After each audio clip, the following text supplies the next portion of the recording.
If you just go, we're going to learn pulleys, pendulum, like who's going to build a clock? Like for physics, I wish it was taught being like, look, they're quantum computers. We're trying to look for dark matter. Like we're sending rockets to the moon. These are the big things that we're working on. And like to understand a quantum computer, you would need to understand harmonic oscillators, which is a pendulum. And like, that's why we're learning about a little dumb thing like a pendulum. Hi, I'm Vanessa, aka the Math Guru, and you're listening to Math Therapy, a podcast that helps guests work through their math traumas one problem at a time. Whether you think you're a math person or not, you're about to find out that math people don't actually exist, but the scars that math class left on many of us definitely do. Oh, and don't worry, no calculators or actual math were involved in the making of this podcast. Okay, so what if I told you guys that today's guest has a dream, and that dream is to dance on the moon with a robot? And also, that dream is kind of actually within reach. Would you freak out like I just did? Probably not, because you're much more chill than I am, but either way, guys, today I'm talking to Dr. Merritt Moore, better known as the quantum ballerina. Merritt has a PhD in atomic and laser physics from the University of Oxford and is also a legit professional ballerina. She was recently featured on the Forbes 30 Under 30 and was one of 12 candidates featured on the BBC show Astronauts. Do you have what it takes?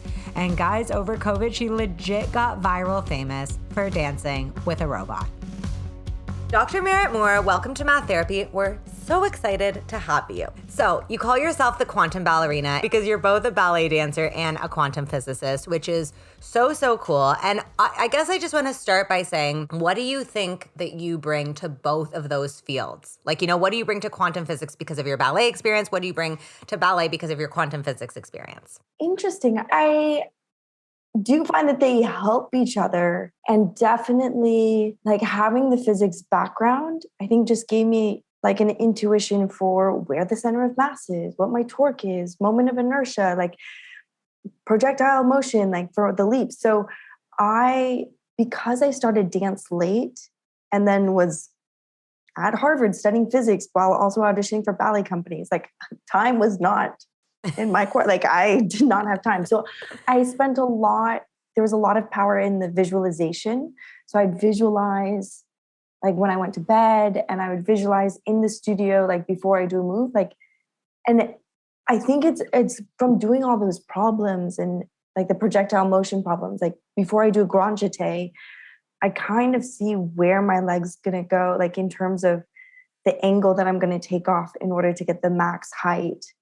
And seeing where the center of mass is. So I'm not fighting nature. I'm like using it to help me. I really don't know if I would have made it as a professional ballet dancer if I didn't have that knowledge.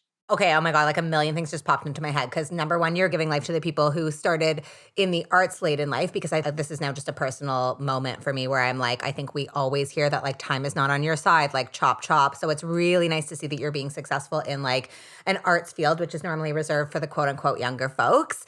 But more than that, this is really giving a whole new meaning to the question of where will I ever use math in real life? Like I think about, no one's ever telling students who are creative and who are in math class saying, you know what, I want to go into the arts. Like no one's ever saying to them, well, imagine, torque when you're dancing so I think this is like a really, really cool concept. I've always personally had so much trouble bridging the identity of being a musician with being a mathematician. Like I always feel like it's on me to not confuse people, So like if I'm pitching an interview or if I'm talking to someone or someone at a party says, what do you do? And you say like, I say I'm in a rock band, but I'm also a math teacher. People kind of almost dismiss both identities. Like they're like, have you ever felt like that? And like, how do you cope with that? It's that for sure. Exactly. It's like, if you say you do two things, like people think they negate each other. Yeah. Like, and you're like, no, it doesn't mean I do nothing. Right? Like, believe me. No, it's a very hard battle, and it's continual. Because there is this mentality that you can only do one thing to be good, and doing two, or if you're doing something else, it means you're disloyal to the other field. Like, so in physics, I always felt like when they found out I danced, that I wasn't really into physics, that I didn't care about it, even though I was putting in just as many hours as anyone else. And same with dance, like the dance world was like, so many times it was like, you can only dance. Otherwise you're not loyal to it. And there's so many times that were like on my CV, or if I'm applying for dance jobs, I won't put down the physics stuff, or I'll put it in very small print all the way at the bottom on the second page on the backside, or, and then applying for physics, like, same thing. I won't really put the dance stuff on there just because it seems, sometimes it negates what you've actually done. Well, it's like so interesting because as you're talking, I'm sort of like, okay, we kind of started this with you literally talking about how being part of both of these fields helps the other field, right? Like it makes you a better ballerina to actually be into physics. It makes you a better physicist to be able to see the human side of ballet. But why do we see physics and something creative as so diametrically opposed? Yeah, it drives me bonkers. This belief that, if someone's showing some sort of creativity when they're a baby, that means they're going to go into arts, literature, and that. Yes. And then if they show any type of like analytic, like putting a puzzle piece together, they're like, science, math, can't do, like, you're either one thing or the other. Yes. And I'm just like, oh my God, I can't tell you how many times you have to be creative in the physics lab. You just, like, how on earth are you going to imagine like quantum or like come up with new ideas at the frontier? Like, if you're not creative, like, you have to be, that part. I'm like, there are two parts of the brain, and most people, I would say, have both sides of the brain in their like in their heads, I know. Like, you're either left brain or right brain. You're like, oh my God. I hate that. And I also feel like no one even understands what it means. Like, but I think people love to categorize, and it's almost like they're trying to make the world easier for themselves. Like, do you know what I mean? They're like, I need to understand this world in this very specific way. I'm actually very into astrology, but sometimes I'm like, that's exactly like almost what we, people want to be like, I'm such a Gemini, or like, you want to make almost the world smaller so we can understand it better. And it is really insane because, I kind of want to talk about even just being a woman in physics for 1 second. I feel like that limiting belief of saying, like going so far with this stereotype as to say, okay, never mind if you're creative, you're not good at math. But if you're a woman, you might not be good at math or physics. Like that's almost like a really dramatic but very common extension of trying to stereotype and put people in boxes. So did that ever play a role, like when you were in physics? I have to put like a big shout out to my mom and dad, because I did not feel that at all, ever. So I grew up in LA, and my dad was an entertainment lawyer. And I think because we were in LA, they were like, oh my God, no TV in the house, no Barbies, no fashion magazines. Like they were just like, they're like, girl, because I had a sister too. And they're like, we have 2 girls, and it's just bombardment of it. Like, it's just continual about what they should look like. And it's like causes low self-esteem. And like, it's just constantly that, that they're supposed to look like Barbie dolls and in these Hollywood, like, so it was like massive. My parents just went 100% the other way. And so it was like none of that stuff in the house. And then my dad would just like every day just be like, girls are smarter than boys. Like, girls can do everything. Like, girls are tougher than boys. Girls are smart. Like, but he was just trying to counter what we hear on a day. And so I think it's hard for guys when I tell them that. They go, oh my God. But I don't think they realize what we women have to fight against daily. Well, it's constant. And that's the thing. It's like, okay, like, sure, no one's saying, I'm certainly not saying girls are smarter than boys or that boys are smarter than girls, but it's almost like your dad had to overcorrect, right? You're like correcting to compensate for the fact that you're literally taught the opposite every day. And like, where does this, I'm like, where do these things come from? I'm obsessed with the media. I think so much of it comes from the media. Like, where are we seeing images of girls who are like, okay, so obviously you're a very cool person, but like, how crazy is it that this is so unusual for people to see a ballerina who's also a physicist, that it's like blown up so hugely because people are like, whoa, that's insane. I mean, please, not to take away from your accomplishments. You are amazing, but why is that so unusual? I agree. I'm just like, there should be a lot more. Like, because I'm like, I feel like I'm flailing through this. I'm like, a lot of people are way more talented than me. So it's like, there should be, I'm like, there should be a lot more of us. Okay, well, I definitely don't think that. And I mean, you're making such a difference, right? Like, in addition to obviously pursuing these dreams for yourself, like, I think this is really changing the game for students who see that it is possible to be both and not to have to leave their identity at the door. Just to be in STEM. And it's so interesting because so many of our students, so I run a tutoring center and we have hundreds of students, okay? Yeah. But a lot of the girls dance, like a lot of them, right? Like they go to dance 5 days a week, like that's really their thing. And it is such an easy, like their parents will call me on the phone and say, you know, my daughter needs to get an 80 in math, blah, blah, blah, but she dances 5 days a week. So like, can we just figure this out so she can get through? Right? Like it's always this aside instead of being like, yep, she both dances and she's also really interested in STEM. So like, how can we meet these two together? So I think it's so important. Like when I hire tutors, I try to hire people who are also dancers or also athletes or whatever, so that they can see, oh, like I don't have to ditch one of those identities. That's great. Well, I was going to ask you, like, you know, in your physics classes, did you find that there was a gender discrepancy? Well, for sure. There were many classes where I was the only female, or maybe there were 2 females and like, oh my God, 20 to 30 guys. But I think, I don't know, it didn't really dawn on me for a really long time. Like, I think I just sat in the front of class and, I could imagine 1,000 girls behind me. Like, I love that. I didn't understand the fight that a lot of girls have to go through because I was told I was just, my parents brainwashed me the opposite way. Parents always ask me this question, right? And I'm always like, yep, you can do as much as you can in the household and like your dad did. But it's so hard when your kid goes into the outside world. Like, how were you? I'm actually more fascinated. Should we interview your dad? Like, how did he do this? Because how were you not affected by like your friends or your peers or media? Like, how did you stay so strong to that identity of being like, nope, I can do whatever I want? I started very early. It was the fun, like at night, my parents would read to us and we would, I would do math flashcards with my dad and we do like, how many flashcards can I do in a minute? But it was all just fun.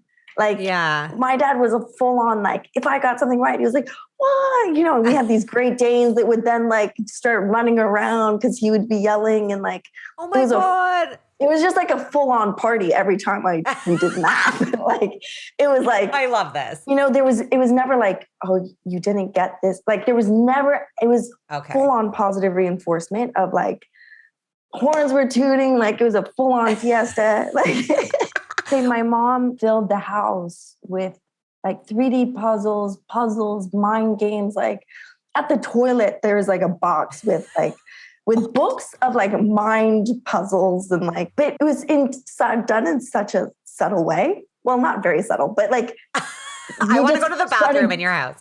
But we just started growing up with like the, periodic table as dinner mats. And it just was part of it. So there was never oh, Merritt, you should read this or that. Like there was, it was just there. It was just there. I mean, now I look back and I'm like, my mother was this is crafty. This is sneaky. But I love this because it's that exact idea of like, it's not like you had like quote unquote math time where you had to like put aside what you were doing. It's like, it was just part of the fabric of your life. And that is, I am very inspired by this. Also, this house sounds like a really fun escape room and I want to move in.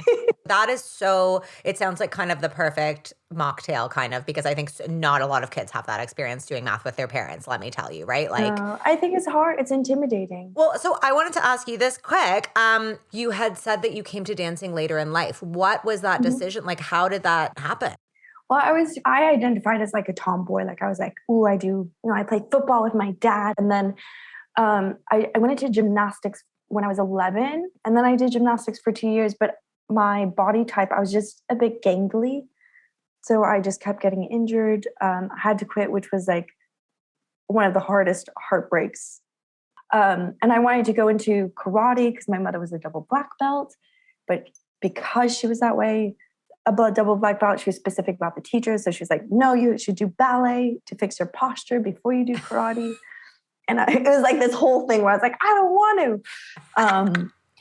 And then I did ballet, and I just like the music turned on. I was like, oh, okay. The body moving to music. I was like, this is my language. This is where I'm at. So how old were you? I was 13. I might with like 12 or 13. So 13 is later in life? Oh, it's middle age. Oh, it's like super late. It's my God. Like I'm being told you will never make it. Like 13's too late. I can't. Yeah. This is like, I'm starting to sweat. That's actually so stressful. Like, what was I doing at 13? Like picking my nose. But because, I mean, I'm now at an older, but the generation right before was like, they were in companies at 16 and the principal dancers at 16. Like, it's true. And I always feel like this way when people talk about like hockey players that retire when they're 22. And I'm like, I'm sorry, what? Like, I think I was at a rave when I was 22 every weekend. Okay, tell us about the robot. Yeah, interesting. So I was dancing, after my PhD, I was dancing with Norwegian National Ballet and a lot of the classical ballets, but I was missing the lab. And so I like discovered that my friend had this robot. I was like, can I hang out with it? And somehow from there got a residency at Harvard Art Lab to just explore movement. And this is literally right before the pandemic. So this is January, February. And pandemic comes and just all my dance stuff was canceled, like just everything. And I just did not know what to do. But I was like, this is like pacing Hyde Park in Linda. I was like, there's got to be a silver lining. And then it was like, well, interesting. I was just dancing with a robot because I can't dance with humans, but robots can't get COVID. So robot company, lend me your robot. And so that was just literally this pandemic was me just locking myself in a studio with the robot, just creating stuff, not knowing where it was going. And it was, I think I had some mentors who were like, Merritt, what are you doing? It's stupid, pretty much. I was like, but I want to do it. I'm going to do it. And so explored that. And now it's just really taken off, got featured in Time and Financial Times and Vogue and BBC. And looking back, it was difficult because it wasn't like I was getting an income. It wasn't like it was hours and hours a day. Yeah. I mean, okay, everyone needs to stop. Don't stop the interview right now, but at the end of the podcast, go look this up on YouTube because it is, I didn't know what to expect. I was like, oh my God, the robot doesn't have a head. Like, what is this? Yeah. But then it was so cool. Like, how is it doing all the moves? Like, obviously you can't explain this all to me now, but it was beautiful and so awesome. And all right, so finally, you mentioned in an interview somewhere that your goal is to dance on the moon and you're now suddenly becoming, you're being so chill about all this, but like you're becoming an astronaut. Can we just discuss? I want to, so I got to do this BBC Astronauts Do Have What It Takes, where they had astronaut Chris Hadfield take us through like astronaut selection process, and which was insane. Like they just threw us in a helicopter and were like, fly it. No lessons, just do it. On the first day, I was like, oh my God, you guys are crazy. And, they dunked us in capsules that went underwater and upside down. And break out. And then they flew us to Germany to do the simulator to dock the Soyuz to the International Space Station. Like it was the most nuts thing I've ever experienced. And now there's just a lot more ventures going into space. So they're exciting, inspiring people like Yusaka Mizawa, who's going to take 8 artists around the moon. Like there are things that are just happening. And so I'm definitely training, like I'm starting my private piloting license and just doing, that's where I want to go. I want to go to space. Oh my God. Like imagine you were dancing with the robot on the moon. Like that could happen. Yes, I want that to happen. It's going to happen. It's going to happen. You've heard it here first. You actually haven't heard it here first. You've said it many places before. Okay. But you've also heard it here. You are the coolest. We have to wrap up, sadly, with our final 2 questions that I ask every guest, and I need to know what you're going to say. But I'm just so excited for people to hear this. Like, I'm excited for our listeners to hear this. I also want parents to hear this. Like, I feel like this is just such a cool approach to empowering parents and families with the knowledge that there is something you can do. I think sometimes we feel really powerless in the face of the media. Like we're kind of like, oh, like, we teach our kids one thing and then they go out there and they're fucked. But like, this has been really helpful. So, okay. Question number 1. If you could change one thing about the way math is taught in schools, what would it be? I wish they would start from the top and then go down, just being like, really describe like all the amazing things where it's used. Like for physics, I wish it was taught being like, look, they're quantum computers. We're trying to look for dark matter. Like there's quantum cryptography. There's like, like all these things where it would get people like, we're sending rockets to the moon, like physics, just being like, these are the big things that we're working on. And like to understand a quantum computer, you would need to understand qubits, like quantum bits. To understand that, you need quantum harmonic oscillators. To understand that, you need harmonic oscillators, which is a swing, a pendulum. Right. And like, that's why we're learning about a little dumb thing like a pendulum, which if you just go, we're going to learn pulleys, pendulum, and like ramps, like for the next 2 years, like. Why? That's so boring. Who's going to build a clock? Like, I'm just like, why are we learning? Yeah. Because then you get to learn, so it's like starting from the top. Anyways, that was a long answer, but it's. No. Well, I was getting excited. I was like, oh my God, dark matter. I need to go to a physics class. Like, why? I get it. Yeah. Like, that's why we understand the really boring stuff. That's why we spend time learning the boring stuff. But no one gives the why. It's like no one gives the why. It's true. It's like almost starting with the forest instead of the individual trees. Like being like, look at all the stuff you could uncover in this giant forest. Now we're going to get to the nitty gritty. I totally agree. Like I don't even know what's going on with education. Like it's like, you're right. That is so boring. And also so many teachers are just like, you just need to learn it to pass the test. And you're like, wow, that's so inspiring. Okay, thanks. Or like that analogy. It's like, we don't even tell them that there's going to be a forest. We're like, here's dirt, dig in it and fantasy. It's like, like just nothing. Like, why am I getting my hands dirty? Like, this sucks. But no one's like, like, yeah. No, it's so true. Why would I just want to sit around digging dirt? No 16-year-old wants to do that. Okay. Final question. What would you say to someone, and this is very interesting, like we could almost picture like the dancer or the quote unquote creative student. What would you say to someone who says, well, I'm just not a math person? It really doesn't exist. Like the problem is we just don't give it time. Mm-hmm. Like if anyone's, if people gave it the amount of time that they give anything else, they would be excellent at it. It would feel like second nature. But I think it's kind of, you do it for 5 minutes here and then you do it for 5. Like, no wonder it feels so foreign is because it's not someone's language. And so it's like this forced thing.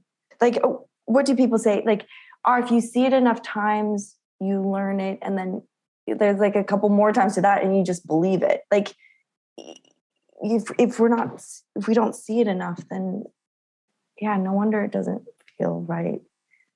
Like it's not intuitive. I love what you said and that idea of like it feeling familiar but this is so interesting because my last interview with a guest, he was saying that this is like, because I'm now like, this is all coming together full circle of how you feel in a way. He was saying that we place emphasis on like the conscious ways we're doing math. So like people are like, oh my God, it takes so much effort. You've got to sit there practicing your times tables.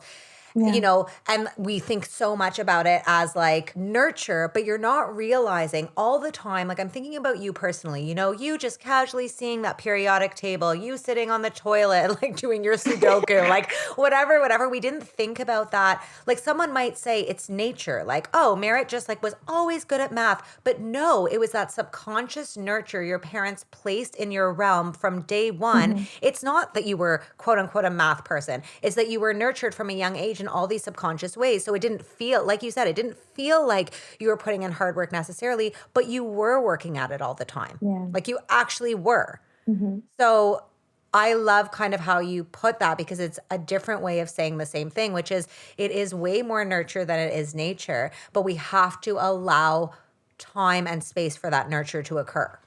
Yeah, I think that's true. Like, I think if it was like, people had access or only access to like math books and not normal books, for the first part of their lives, like they would find literature quite tricky or challenging or like, different. Like it would feel foreign just because, Foreign, yeah. it's whatever you're used to, I think is, and as you put it, that was well said. I think there is so much more to nurture or just where you spend your time. Yeah.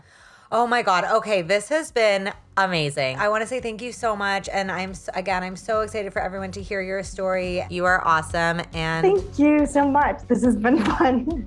Bye. Well, holy shit.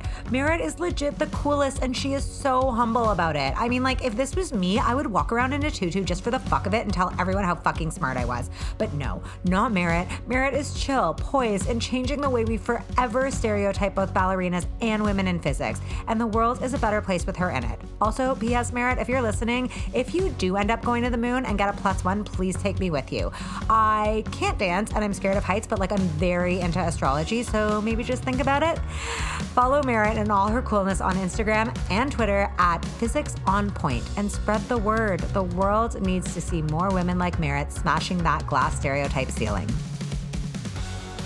If something in this episode inspired you, please tweet us at Math Therapy. And you can also follow me personally at The Math Guru on Instagram or Twitter. Math Therapy is hosted by me, Vanessa Vicaria, produced by Sabina Wex, and edited by David Kochberg. Our theme song is Waves by my band Goodnight Sunrise. And guys, if you know someone who needs math therapy or needs to hear someone else getting math therapy, please share this podcast and rate or review it on whatever podcast app you use. Those things actually make such a difference. I am determined to change the culture surrounding math, and I need your help, so please spread the word. That's all for this week. Stay tuned for our next episode out next Thursday.